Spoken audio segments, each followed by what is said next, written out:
Hello दोस्तों, कैसे हो आप लोग। उम्मीद करता हूं कि आप सभी बहुत अच्छे होंगे। मेरा नाम है योगेश माटा और आप सभी का स्वागत है मेरे यूट्यूब चैनल पर जिसका नाम है मेडकेमिया। मेडकेमिया एक वो चैनल है जहां आपको फार्मेसी सब्जेक्ट से रिलेटेड सारी इन्फॉर्मेशन मिल जाएगी और वो भी बिल्कुल सिंपल लैंग्वेज में। चलिए तो शुरू करते हैं आज का वीडियो। हमारे आज के वीडियो का टॉपिक है introduction and classification of antihistaminic agents. अब यहाँ जो हम क्लासिफिकेशन करेंगे तो हम आज उसको जनरेशन वाइज डिस्कस करेंगे कि किस तरह से अलग अलग जो एंटीहिस्टामिनिक एजेंट्स हैं उनको first generation, second generation, third generation किस तरह से डिवाइड किया गया है और ये जनरेशन किस तरह से डिसाइड हुई, आज हम इसके बारे में जानेंगे। इससे पहले जो हमने डिस्कस किया था वो था हिस्टामिन के बारे में। एंटीहिस्टामिनिक एजेंट से पहले हम हिस्टामिन के बारे में डिस्कस कर चुके हैं कि हिस्टामिन क्या है, वो किस तरह से बायोसिंथेसाइज हो रहा है, what are the functions of histamine, ये हमने पहले लेक्चर में जाना था। उसके बाद हिस्टामिन के रिसेप्टर्स क्या हैं, वो किस तरह से डिस्ट्रीब्यूट होते हैं हमारी पूरी बॉडी में और किस तरह से अपना फंक्शंस परफॉर्म करते हैं, ये सारी डिटेल हमने लेक्चर 2 में जानी थी। तो अगर आपको इससे रिलेटेड कोई भी जानकारी चाहिए हिस्टामिन या उससे रिसेप्टर से रिलेटेड, आप फर्स्ट और सेकंड वीडियो देख सकते हैं, वहां आपको पूरी डिटेल इसके बारे में मिल जाएगी। चलिए तो शुरू करते हैं आज का टॉपिक। आज का हमारा टॉपिक है सबसे पहले व्हाट आर एंटीहिस्टामिनिक एजेंट्स। अब हम हिस्टामिन के बारे में तो पढ़ चुके कि हिस्टामिनिक क्या होता है, हिस्टामिन क्या है। अब हम ये समझेंगे कि एंटीहिस्टामिनिक एजेंट्स क्या है, वो ड्रग्स क्या काम करते हैं। तो देखिए यहाँ पे हम सिंपल शब्दों में यहाँ पे लिखा हुआ है, उसी को हम एक्सप्लेन करेंगे। एंटीहिस्टामिनिक एजेंट्स जो कि एंटीहिस्टामिन्स भी कहलाते हैं are drugs which are used to block the effects of histamine. वो ड्रग्स जो सिंपल हिस्टामिन के फंक्शंस को, हिस्टामिन के एक्शंस को ब्लॉक करें, इनहिबिट करें, वो कहलाते हैं एंटीहिस्टामिन। हिस्टामिन क्या है, वो एक तरह का केमिकल मीडिएटर है जो कि इन्वॉल्व होता है एलर्जिक रिएक्शंस में और अदर फिजियोलॉजिकल प्रोसेसेस में। अदर फिजियोलॉजिकल प्रोसेसेस का मतलब कि जैसे जो एलर्जिक रिएक्शंस हैं ये हिस्टामिन की H1 रिसेप्टर के थ्रू मीडिएट होती हैं। Other physiological processes like it regulate the stomach acid production. Stomach acid जो प्रोडक्शन रेगुलेट होगा वो H2 रिसेप्टर के थ्रू होगा। इसके अलावा H3 रिसेप्टर जो है उसमें हिस्टामिन जो है it act as neurotransmitter in the CNS, तो वो H3 रिसेप्टर के थ्रू होगा। उसके अलावा it also plays a role in immune system, in immune response, जिसमें कि हमने कीमोटैक्सिस के बारे में जाना था।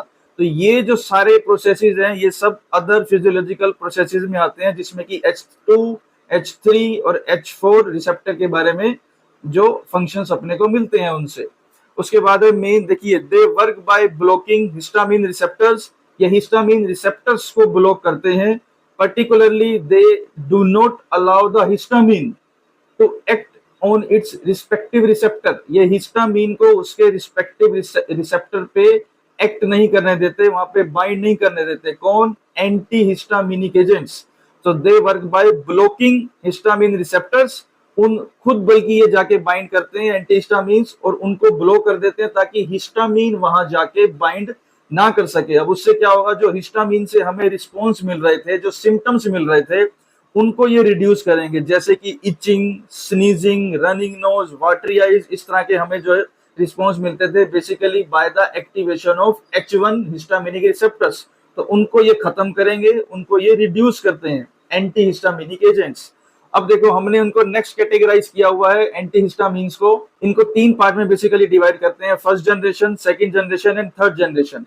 अब इसमें क्या मेंशन है, with first generation agents often causing drowsiness, जो कि ड्राउजीनेस कोज करें, सुस्ती कोज करें, जिससे सेडेशन कोज हो, वो फर्स्ट जनरेशन ड्रग्स कहलाती हैं। दूसरा, second generation agents being less likely to cause sedation, जो इसके मुकाबले, फर्स्ट जनरेशन के मुकाबले आपको थोड़ा कम सेडेशन कोज करें, वो आती हैं सेकंड जनरेशन के अंदर। तीसरा, while the third generation drugs are non sedating होती हैं and suitable for long term use, हम इसको लंबे समय के लिए भी यूज कर सकते हैं। किनको? थर्ड जनरेशन एंटीहिस्टामिनिक ड्रग्स को। अब यहाँ पे हमने जनरेशन के बारे में जाना, लेकिन अब इसमें हम थोड़ी और डिटेल लेंगे कि जनरेशन का मतलब किस तरह से, हम यहाँ पे और क्या एक्सप्लेन करना चाह रहे हैं, किस तरह से और क्या क्या फीचर्स हैं जनरेशन वाइज। देखिए अब यहाँ पे हमने एक टेबल बना रखी है जिसमें हमने तीनों जनरेशन को मेंशन किया हुआ है। इसके अलावा कि अब कुछ फीचर्स दिए हुए हैं तो उनको हम वन बाय वन इस वीडियो में समझेंगे। देखिए सबसे फर्स्ट है डिस्कवरी, कि और हम फर्स्ट जनरेशन को किस तरह से, इन तीनों को डिफरेंशिएट किस तरह से करते हैं। वो ड्रग्स जो कि सबसे ओल्डेस्ट हैं, जो 1940s और 50s में डेवलप हुई। दूसरा जो उसके बाद डेवलप हुई, letter developed around the 1980s और 90s, उसके बाद थर्ड जनरेशन वो कहलाती है जो कि 21st सेंचुरी में जनरेट हुई, जिनको हम बोलते हैं न्यूएस्ट, और you can say 2000s onward, जो 2000 के बाद जनरेट हुई। तो इस बेस पे हमने इनको डिफरेंशिएट कर रखा है, पहला पॉइंट। दूसरा, रिसेप्टर एक्शन, ये जो है नॉन सिलेक्टिव है, नॉन सिलेक्टिव H1 एंटागोनिस्ट। जो फर्स्ट जनरेशन की जो एंटी हिस्टामिनिक है, they are the non selective H1 antagonist कहलाती हैं, जो कि क्रॉस ब्लड ब्रेन बैरियर, जो कि आसानी से BBB, जिसको हम बोलते हैं ब्लड ब्रेन बैरियर, उसको आसानी से ये क्रॉस कर जाती हैं। ये ब्लड ब्रेन बैरियर को क्रॉस करती हैं तभी सबसे ज्यादा सेडेशन कॉज करती हैं। बाकी ड्रग्स इतनी आसानी से ब्लड ब्रेन बैरियर को क्रॉस नहीं करती। बाकी ड्रग्स का मतलब जो ड्रग्स H2 एंटीहिस्टामिन, जो कि सेकेंड जनरेशन, मतलब जो सेकेंड जनरेशन के अंदर आती हैं, ये देखिए मोर सिलेक्टिव फॉर H1 रिसेप्टर के हिसाब से ये अपना फंक्शन परफॉर्म करती हैं। Do not cross blood brain barrier easily, आसानी से ब्लड ब्रेन बैरियर को क्रॉस नहीं करती, इसलिए इतना सेडेशन इसके मुकाबले, फर्स्ट जनरेशन के मुकाबले इतना सेडेशन कॉज नहीं करती। उसके बाद देखिए एक्टिव मेटाबोलाइट, जो थर्ड जनरेशन है, अगर उनकी हम रिसेप्टर एक्शन की बात करें, they are the active metabolites और इनेंशियोमर्स ऑफ सेकेंड जनरेशन। अब इसमें कुछ ड्रग्स ऐसी हैं सेकेंड जनरेशन में जिसकी की इनेंशियोमर होती है थर्ड जनरेशन। इसको हम एग्जांपल के थ्रू समझेंगे, अभी बाद में कुछ ड्रग्स के एग्जांपल आएंगे तब मैं बताऊंगा। यहाँ हम ये बात क्लियर करेंगे कि इनेंशियोमर क्या है। इनेंशियोमर बेसिकली हम कह सकते हैं they are the mirror image of each other. अब वो मिरर इमेज होने से भी बहुत बार उनकी जो है प्रॉपर्टी, एक्टिविटी बदल जाती है। अब किस तरह से, क्या एग्जांपल है, उसको अभी हम आगे समझेंगे। अब जो ये ड्रग्स हैं, these are the active metabolites, so they are highly selective, तो इनको सबसे ज्यादा जो है यूज में लिया जाता है थर्ड जनरेशन की ड्रग्स को। अब देखिए नेक्स्ट, सेडेशन। अब कौन कितना सेडेशन कोज कर रहा है? जो फर्स्ट जनरेशन की ड्रग्स हैं, they are causing strong sedation, इनसे सबसे ज्यादा सेडेशन होता है। क्यों? वही मेन रीजन, क्योंकि ये ब्लड ब्रेन बैरियर को क्रॉस कर रही है, जिससे कि CNS जो है वो डिप्रेस हो जाता है। हमारा CNS डिप्रेस हो जाएगा तो ज्यादा सेडेशन होगी। ज्यादा सेडेशन का मतलब कि हमें ज्यादा सुस्ती आएगी। दूसरा, दे कोज मिनिमल सेडेशन, क्योंकि पुअर CNS पेनिट्रेशन, इनका CNS पेनिट्रेशन पुअर है, इतना अच्छे से नहीं है, तो ये इतना सेडेशन कोज नहीं करती।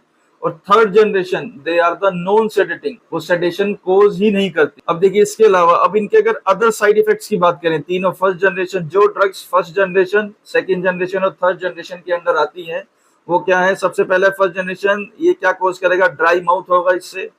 यूरिनरी रिटेंशन, हमारी जो बॉडी के अंदर है वो यूरिन रिटेन करेगा। यूरिन रिटेन का मतलब कि हमारा ब्लड, जो यूरिन का जो वॉल्यूम है वो कम होगा, यूरिन का फ्लो कम होगा। इसका मेन कारण ये है कि जो हमारा यूरिनरी ब्लैडर है वो पूरी तरह से अच्छे से काम नहीं करेगा, वो अपना कम काम करेगा। तो यूरिन तो बनेगा लेकिन यूरिनरी ब्लैडर उसको पूरी तरह से खाली नहीं कर पाएगा। अब उसके बाद है कॉन्स्टिपेशन कोज होगा, ब्लड विजन, ये क्लियर है, वेट गेन। तो इस तरह के कुछ सिम्टम्स, इस तरह के साइड इफेक्ट्स हमको जो है फर्स्ट जनरेशन से देखने को मिलते हैं। उसके बाद जो है second generation contain very few side effects, इसके अंदर बहुत कम साइड इफेक्ट्स आते हैं। और जो third generation, they contain least side effects और they have very better safety as compare to first generation and second generation. अब हम इसके बारे में और थोड़ी डिटेल लेंगे। ये तो हमने जाना डिस्कवरी, रिसेप्टर एक्शन, सेडेशन और इसके साइड इफेक्ट्स के बारे में। अब देखिए हमारे पास और है इसके अंदर डिटेल।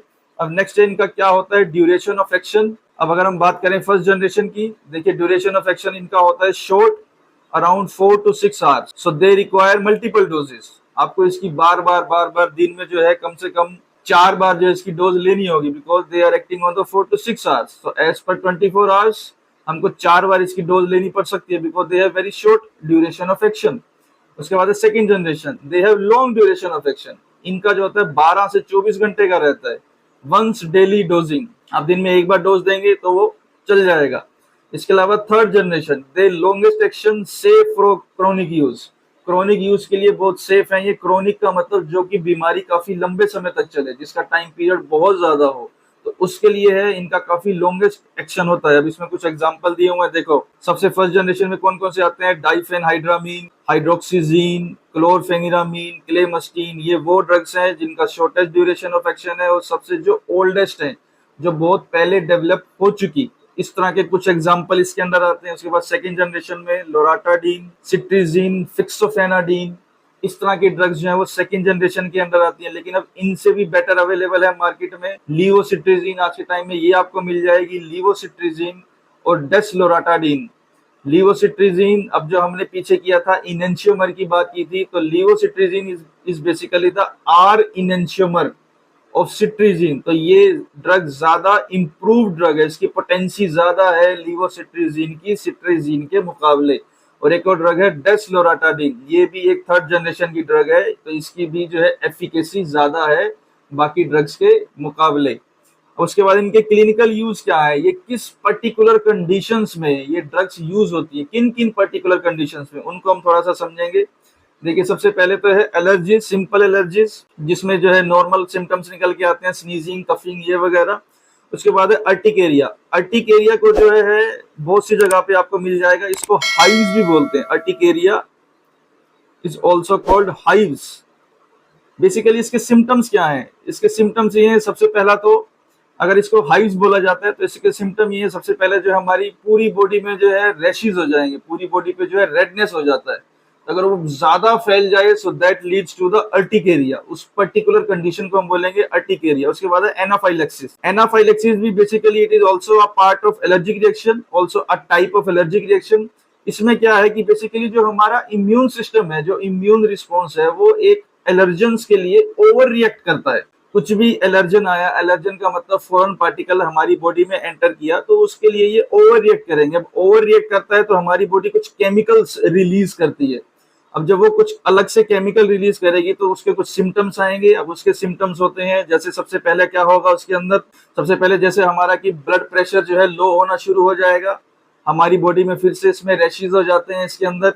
तो इस तरह के कई सारे इसमें सिम्टम्स निकल के आते हैं। तो वो जो मेन है, इसको हम पर्टिकुलर टर्म को बोल देते हैं एनाफाइलेक्सिस। तो अगर किसी भी पेशेंट को इस तरह का कंडीशन हो तो हम उसमें फर्स्ट जनरेशन की ड्रग्स देके उसको ट्रीट कर सकते हैं। उसके बाद है मोशन सिकनेस। अब इसके नाम में मेंशन है मोशन सिकनेस, मतलब अगर कोई पर्टिकुलर पेशेंट जो है नोजिया या वोमिटिंग फील कर रहा है, उसको इस तरह की फीलिंग आ रही है, उसको वोमिटिंग हो रही है, तो हम इन ड्रग्स को देके उसको ट्रीट कर सकते हैं। उसके बाद है इंसोम्निया। इंसोम्निया होता है कि इनएबिलिटी टू स्लीप, जिसको नींद अच्छे से ना आए, उस केस में भी इनको यूज किया जा सकता है। क्यों इंसोम्निया के कैसे, क्योंकि इनका सेडेशन इफेक्ट होता है, ये सेडेशन कोज करते हैं, मतलब इनको लेने पे सुस्ती आती है। हालांकि ये काफी हद तक डिपेंड करेगा कि पेशेंट की क्या सिचुएशन है, क्योंकि इसमें सेडेटिव्स और हिप्नोटिक्स इन तरह की ड्रग्स ज्यादा यूज होती हैं अगर उस पेशेंट का कंडीशन ज्यादा खराब है। हाँ, अगर वो लोअर लेवल पर है, आसानी से उसको जो है इस तरह की कोई डोज देके नींद आ सकती है, तो इन ड्रग्स का यूज किया जा सकता है, जो कि फर्स्ट जनरेशन एंटीहिस्टामिनिक्स के अंडर आती हैं। अब उसके बाद देखिए क्लिनिकल यूज सेकंड जनरेशन का, they are used in the allergic rhinitis. Allergic rhinitis का एक और नाम है, ये आपको बहुत सी जगह पर हे फीवर के नाम से भी मिल जाएगा, एलर्जिक रिनाइटिस। अब बेसिकली एलर्जिक रिनाइटिस क्या है, हे फीवर, ये इट इज पर्टिकुलर, आप कह सकते हैं कि related to the inflammation of nose. Nose में अगर इन्फ्लामेशन हो जाती है तो उससे रिलेटेड कुछ सिम्टम्स निकल के आते हैं, जैसे सबसे पहला तो स्नीजिंग, उसके बाद रनिंग नोज, उसके बाद इसमें स्वेलिंग हो जाती है, जो हमारे सेल्स हैं नोज में वहां स्वेलिंग हो जाती है, तो एयर पैसेज जो है वो अच्छे से नहीं होगा वहां पर। तो इस तरह के कुछ सिम्टम्स निकलते हैं, उसको हम बोलते हैं एलर्जिक रिनाइटिस। और अगर यही किसी को क्रोनिक अर्टिकेरिया हो जाए, मतलब उसके लंबे समय तक पूरी बॉडी पे रैशेस बने रहे, रेडनेस बने रहे, तो उस पर्टिकुलर केस में हम सेकेंड जनरेशन की ड्रग्स जो है वो यूज करते हैं। अब थर्ड जनरेशन किसमें है, क्रोनिक एलर्जिक डिसऑर्डर, किसी भी तरह का एलर्जिक क्रोनिक हो, जो काफी लंबे समय से चला आ रहा है, ठीक नहीं हो रहा, तो हम आसानी से थर्ड जनरेशन की ड्रग्स यूज करके उसको ट्रीट कर सकते हैं। और लॉन्ग टर्म सेफ थेरेपी, इससे कोई आपको खास एडवर्स इफेक्ट देखने को नहीं मिलेंगे, तो ये एक लॉन्ग टर्म सेफ थेरेपी है जो थर्ड जनरेशन की ड्रग है, ये सबसे ज्यादा इफेक्टिव ड्रग है एंटीहिस्टामिनिक की। अब देखिए हमने यहाँ पे कुछ जस्ट इनके एग्जांपल्स दिए हुए हैं, जिससे आपको थोड़ा और क्लियर हो जाएगा कि और क्या कौन सी ड्रग जो है इसके अंदर इंक्लूड हो सकती है। देखिए सबसे फर्स्ट जनरेशन में देखिए प्रोमेथाजिन, जो सबसे पुरानी ड्रग्स हैं, जो बहुत पहले डेवलप हुई, जो फर्स्ट जनरेशन की कैटेगरी में आती हैं। इसमें देखिए प्रोमेथाजिन, डाइफेनहाइड्रामीन, डाइमेनहाइड्रिनेट, आपको इन ड्रग्स के नाम भी याद करने होंगे। तो उसके बाद क्लोरफेनिरामीन, डॉक्सीपिन, सिप्रोहेप्टाडीन, मैक्लिजीन, बुक्लिजीन, साइक्लिजीन, हाइड्रोक्सीजीन, ये सब फर्स्ट जनरेशन की ड्रग्स हैं। उसके बाद सेकेंड जनरेशन में दे आर द सिट्रीजीन, लोराटाडीन, रुपाटाडीन, टर्फेनाडीन, एस्टेमिजोल, एक्रिवेस्टिन, इस तरह की कुछ ड्रग्स आपको सेकेंड जनरेशन में मिल जाएंगी। थर्ड जनरेशन में लीवोसिट्राजीन जो अभी हमने पीछे डिस्कस किया, डेस्लोराटाडीन और फिक्सोफेनाडीन भी जो है थर्ड जनरेशन में आ सकती है। हालांकि आप इसमें कंफ्यूज ना हो, हमने पीछे जो है फिक्सोफेनाडीन को जो है सेकंड जनरेशन में हमने ऐड किया था, but it can be considered this drug fexofenadine को हम थर्ड जनरेशन में भी कंसीडर कर सकते हैं, क्योंकि इसकी टॉलरेबिलिटी बहुत अच्छी है, आसानी से ये टॉलरेट जो है हो जाती है, तो इसको हम थर्ड जनरेशन में भी ऐड कर सकते हैं। तो आज के वीडियो में इतना ही। बाकी जो नेक्स्ट है उसमें हम पीसीआई सिलेबस के हिसाब से जो क्लासिफिकेशन दिया हुआ है, यानी कि H1 और H2 एंटीहिस्टामिन, उनके बारे में जानेंगे। हम पूरी स्ट्रक्चर्स के बारे में पढ़ेंगे, यूजेस के बारे में पढ़ेंगे। तो नेक्स्ट वीडियो जो है वो उस पर बेस्ड होगा। आपको आज इससे क्या सीखने को मिला तो आप कमेंट में जरूर बताएं। इसके अलावा आप और कोई इन्फॉर्मेशन चाहते हैं तो वो भी आप कमेंट बॉक्स में जरूर लिखें। चैनल को सब्सक्राइब करें ताकि आपको कोई भी अगर नई वीडियो अपलोड हो तो उसका नोटिफिकेशन साथ के साथ मिलता रहे। तो आज के वीडियो में इतना ही। Thank you so much.